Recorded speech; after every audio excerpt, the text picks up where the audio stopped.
Sa ngalan ng Ama at ng Anak at ng Espiritu Santo. Amen. Ang pagpapala ng ating Panginoong Hesukristo, ang pag-ibig ng Diyos Ama at ang pakikipagkaisa ng Espiritu Santo naway sumainyong lahat. At sumaiyo rin. Mga kapatid, tinipon tayo bilang mga kaanib na angkan ng Diyos, kaya dumulog tayo sa mabuhaing Panginoong nagpapatawad ng lubos. Sinugong tagapagpagaling sa mga nagsisisi, Panginoon, kaawaan mo kami. Panginoon, kaawaan mo kami. Dumating na tagapag-anyayang mga makasalanay magsisi, Kristo, kaawaan mo kami. Kristo, kaawaan mo kami.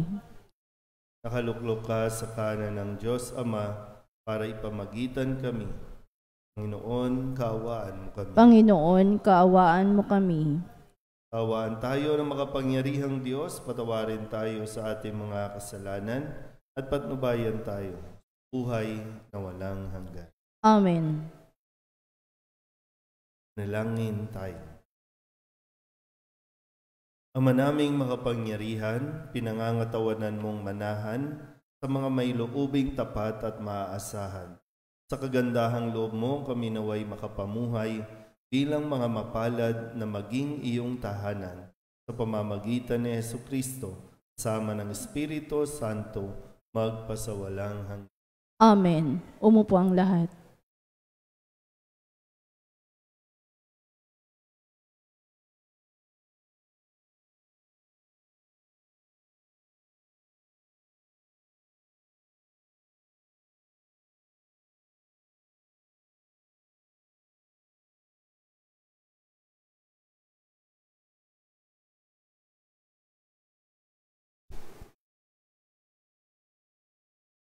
Pagbasa mula sa aklat ng Henesis. Sa simula'y iisa ang wika ng lahat ng tao sa daigdig. Sa kanilang pagpapalipat-lipat, nagawi sila sa silangan sa isang kapatagan sa Sinar. Dito sila huminto at namayan. Nagkaisa silang gumawa ng maraming pisa at lutuing mabuti para tumibay. Pisa ang ginagamit nilang bato at alkitran ang kanilang semento.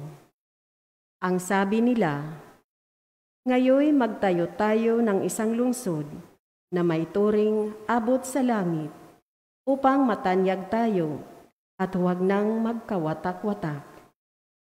Bumaba ang Panginoon upang tingnan ang lungsod at ang toring itinatayo ng mga tao. Sinabi niya, ngayon ay nagkakaisa silang lahat at iisa ang kanilang wika.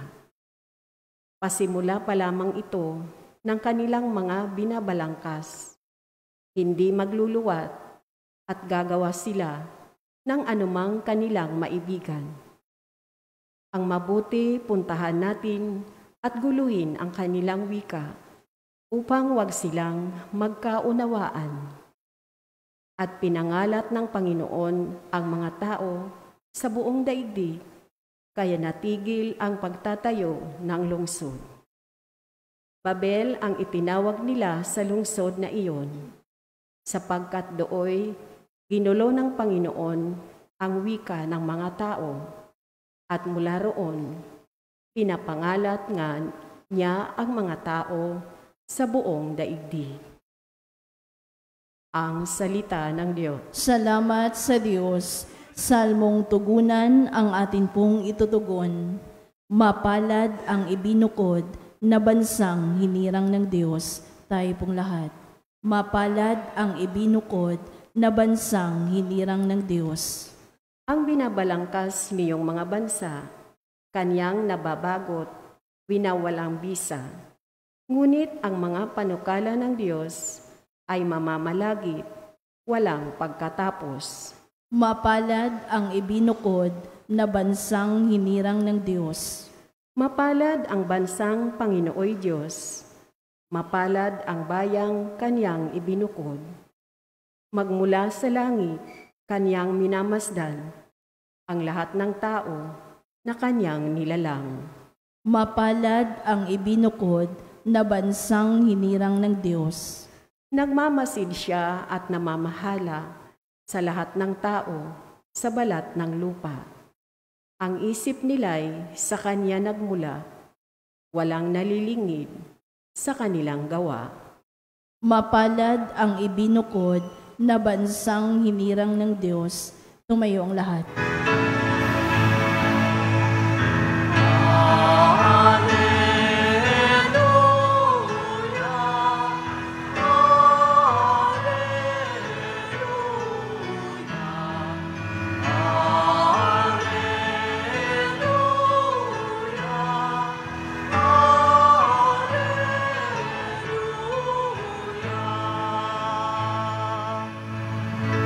Sa daigdig ay laganap,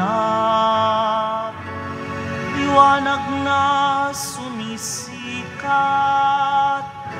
salitang buhay ng lahat.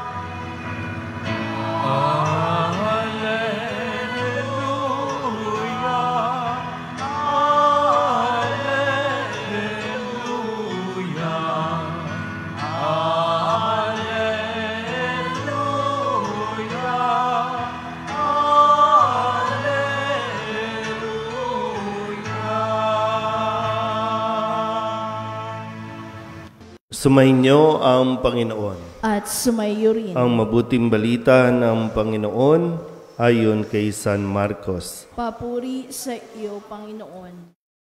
Noong panahong iyon, pinalapit ni Jesus ang mga tao, pati ang kanyang mga alagad at sinabi, "Kung ibig ninumang sumunod sa akin, limutin niya ang ukol sa kanyang sarili, pasanin ang kanyang krus at sumunod sa akin. Ang naghahangad na magligtas ng kanyang buhay ay siyang mawawalan nito. Ngunit ang mag-alay ng kanyang buhay alang-alang sa akin at sa mabuting balita ay siyang magkakamit niyon.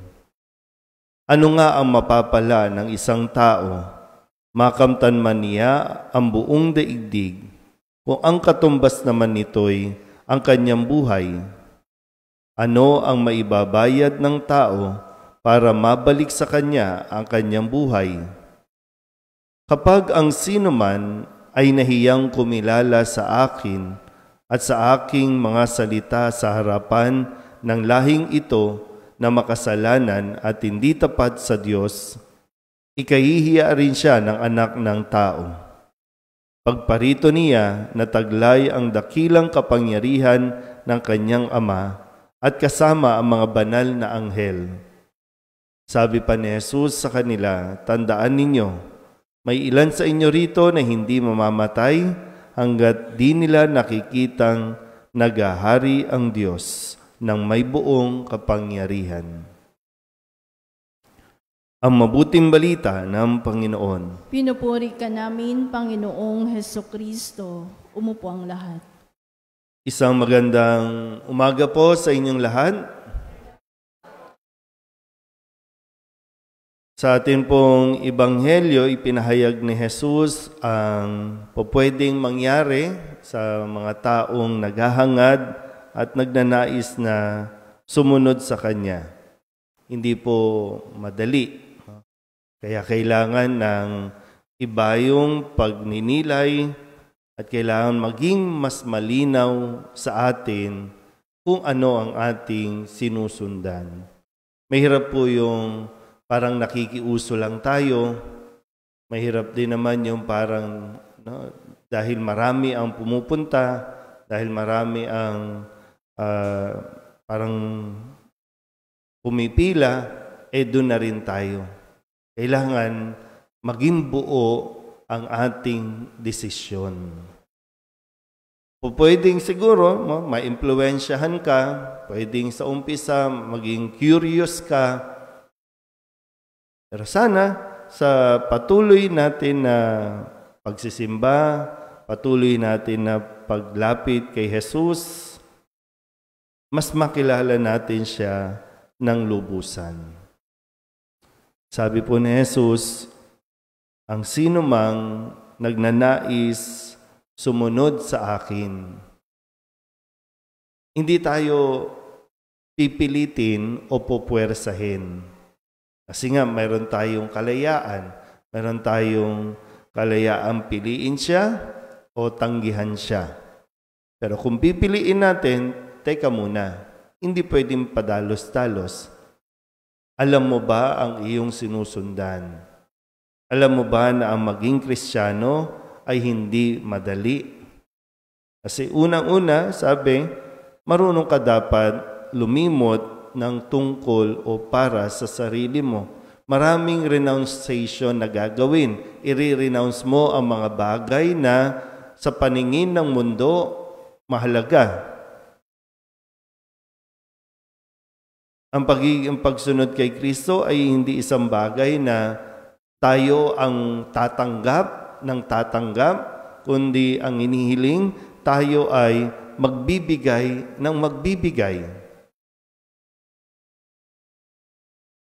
At kung, sabi, matuto tayong pasanin ang kanyang krus.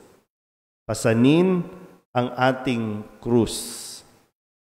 Hindi ipinapapasan ni Jesus ang krus niya, kundi ang bawat isa sa atin ay may krus na dapat pasanin.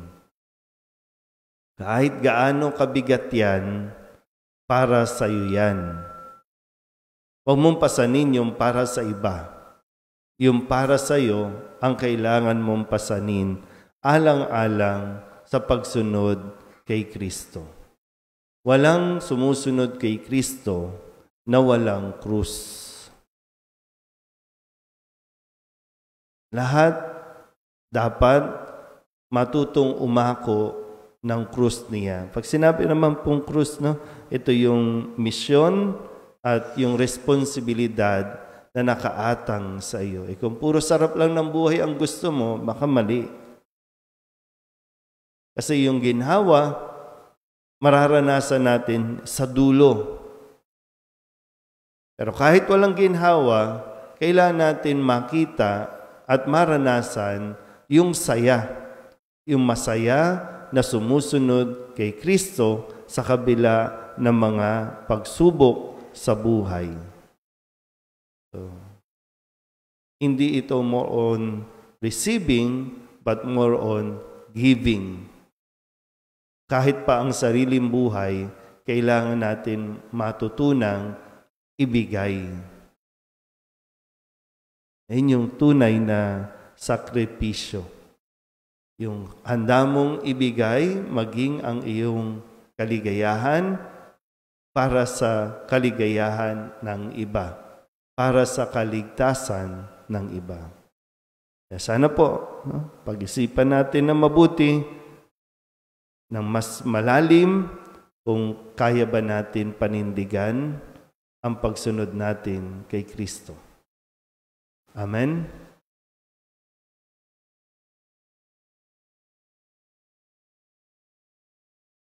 Manalangin tayo sa Ama sa langit upang masundan natin si Jesus, ang kanyang anak, at matularan siya ng lubos.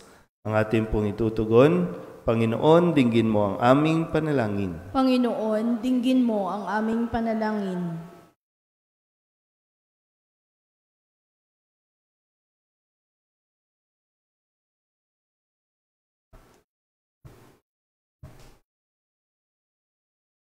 Ang bayan ng Diyos, naway yakapin ang cross ni Kristo at maging mga buhay na mensahe ng pag-asa sa mga taong ipinagkatiwalang mapasa ating pangangalaga.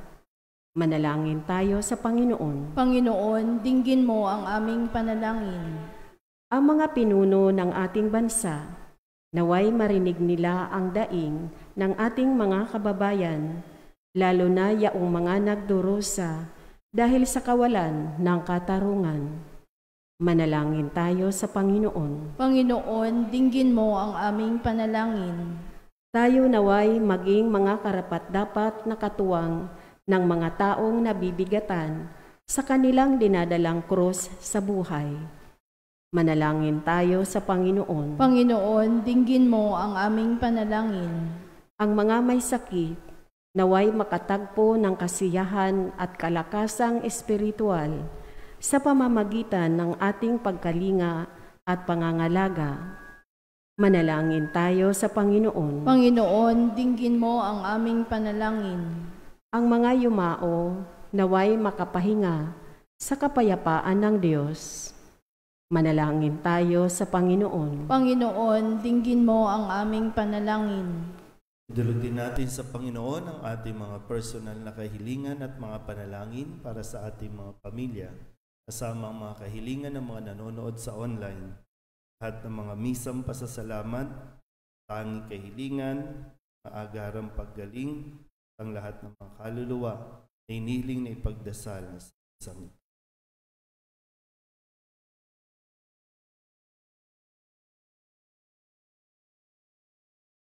Ang lahat ng ito inihiling namin sa ngalan ni Kristong aming Panginoon. Amen. Umupo.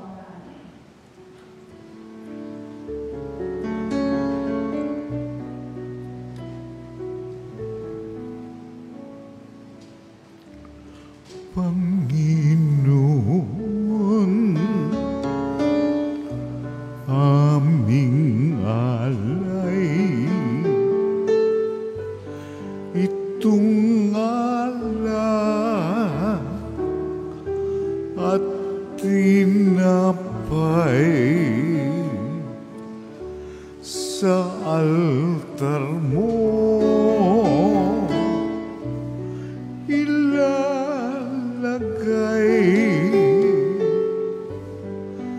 Tanggapin sa iyong kamay. Manalangin kayo ang kapatid upang paghahain natin ay kalugdahan ng Diyos Amang makapangyarihan. Tanggapin nawa ng Panginoon itong paghahain sa iyong mga kamay, sa kapurihan niya at karangalan sa ating kapakinabangan at sa buong sambayanan niyang banal.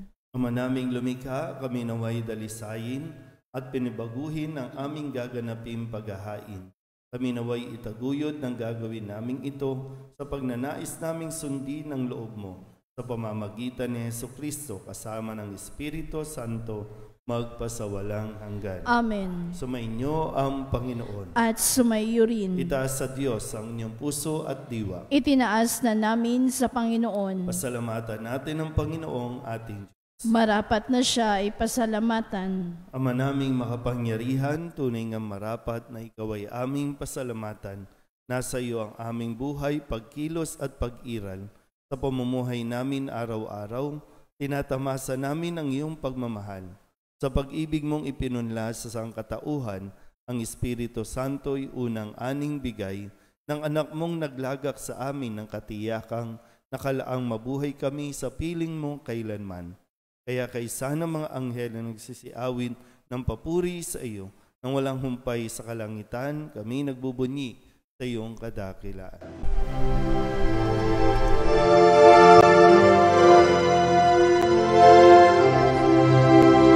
Santo, Santo, Santo, Panginoong Diyos makapangyarihan, napupuno ang langit at lupa ng kalwalhatian mo. Hosana sa kaitaasan, pinagpalang na paririto sa ngalan ng Panginoon. Hosana sa kaitaasan.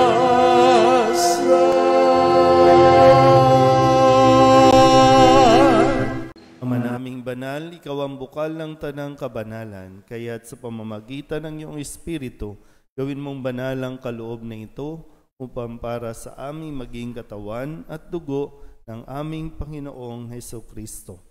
Bago niya pinagtiis ang usang loob na maging handog, hinawakan niya ang tinapay, inasalamatan kaniya, pinaghati-hati niya iyon, iniabot sa kanyang mga alagad at sinabi, Tanggapin ninyong lahat ito at kanin, ito ang aking katawan na ihahandog para sa inyo.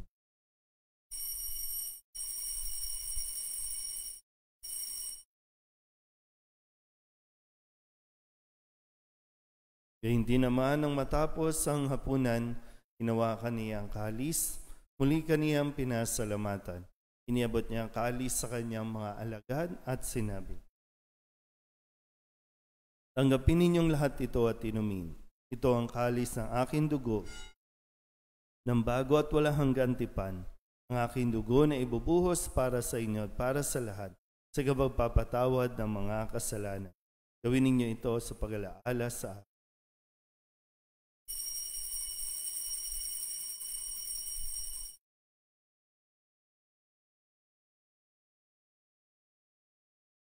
Ipagbunyi natin ang misteryo ng pananampalataya. Si Kristo'y namatay, si Kristo'y nabuhay, si Kristo'y babalik sa wakas ng panahon. Ama, ginagawa namin ngayon ang pag-alaala sa pagkamatay at muling pagkabuhay ng iyong anak. Kaya tiniaalay namin sa iyo ang tinapay na nagbibigay buhay at ang kalis na nagkakaloob ng kaligtasan. Kami napapasalamat dahil kami iyong minarapat na tumayo sa harap mo para maglingkod sa iyo. Isinasamo namin kami magsasalo-salo sa katawan at dugo ni Kristo ay mabuklod sa pagkakaisa sa pamamagitan ng Espiritu Santo. Ama, lingapin mo ang iyong simbahang laganap sa buong daigdig. Puspusin mo kami sa pag-ibig kay San Francisco na aming Papa at ni Jose na aming Obispo at ng Tanang Kaparian. Alalahanin mo rin ang mga kapatid naming nahinlay na may pag-asang sila'y muling mabubuhay, gayon din ang lahat ng mga pumanaw. Tawaan mo sila at patuloyin sa iyong kaliwanagan. Tawaan mo at pagindapating kaming lahat na makasalo sa iyong buhay na walang wakas. Kaysa ng mahal na Birhen Maria na ina ng Diyos, ng kabiyak ng puso niyang San Jose. Kaysa ng mga apostol at ng lahat ng mga banal na namuhay dito sa daigdig na kalugod-lugod sa iyo, may pagdiwang nawa namin ang pagpupuri sa ikararangal mo sa pamamagitan ng iyong anak, aming Panginoong Hesukristo. Sa pamamagitan ni Kristo, kasama niya at sa Kanya, ang lahat ng parangal at papuri ay sa iyo, Diyos amang makapangyarihan, sama ng Espiritu Santo, magpasawalang hanggan. Amen.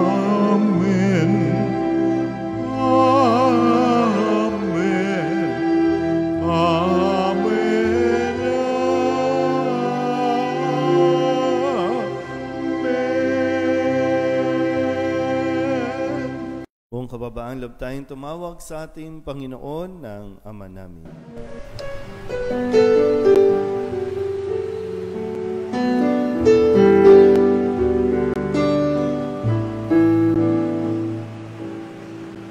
Ama namin, sumasalangit ka, sambahin ang ngalan mo, mapasamin ang kaharian mo, sundin ang loob mo dito sa lupa para nang sa langit. Bigyan mo po kami ngayon ng aming kakanin sa araw-araw at patawarin mo kami sa aming mga sala para ng pagpapatawan namin sa nagkakasala sa amin, at huwag mo kaming ipagdulot sa tukso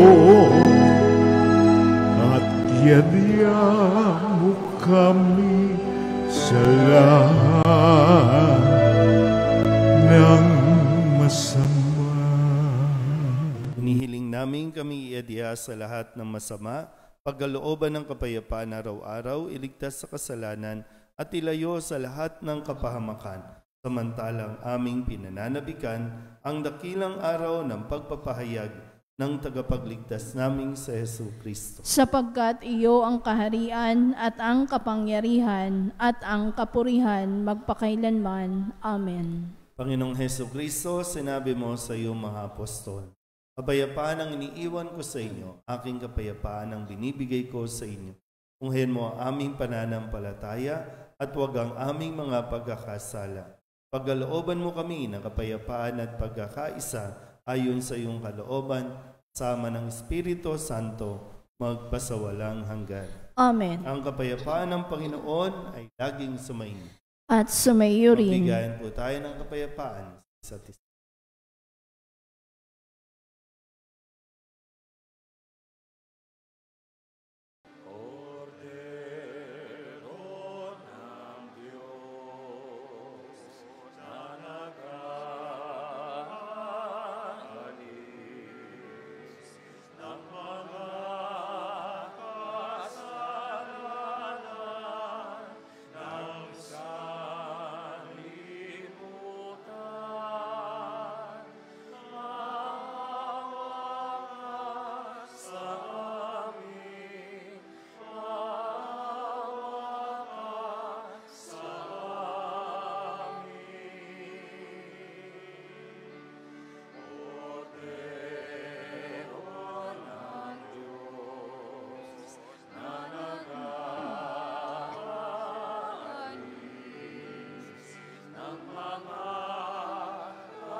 Ito ang kordero ng Diyos.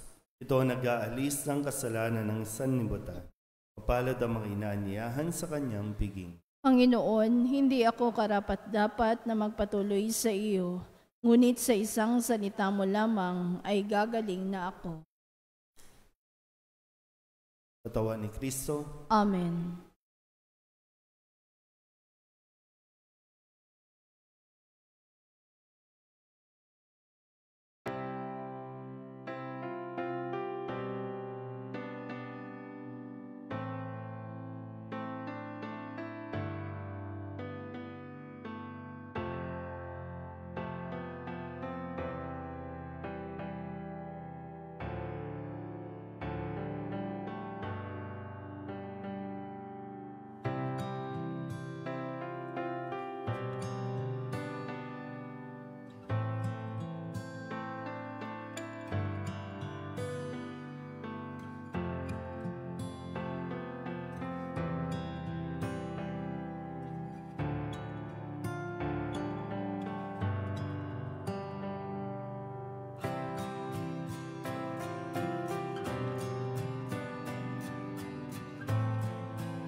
Manalangin tayo. Ama naming mapagmahal, kaming pinapagsalo mo sa banal na pakikinabang, ay gawin mong laging manabik na pagsaluhan ng kaloob mong ito sa aming kabubuhay. Sa pamamagitan ni Jesucristo kasama ng Espiritu Santo, magpasawalang hanggan. Amen. Sumainyo ang Panginoon at pagpalain kayo ng makapangyarihang Diyos, Ama at Anak at Espiritu Santo. Tapos sa ang banal na misa, humayo tayo sa kapayapaan ni Kristo. Magandang umaga po. Morning, Father.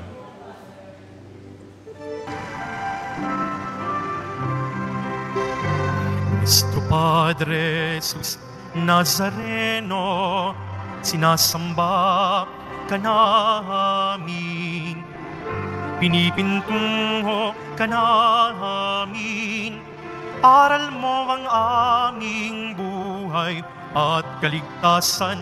Nuestro Padre Jesus Nazareno, iligtas mo kami sa kasalanan.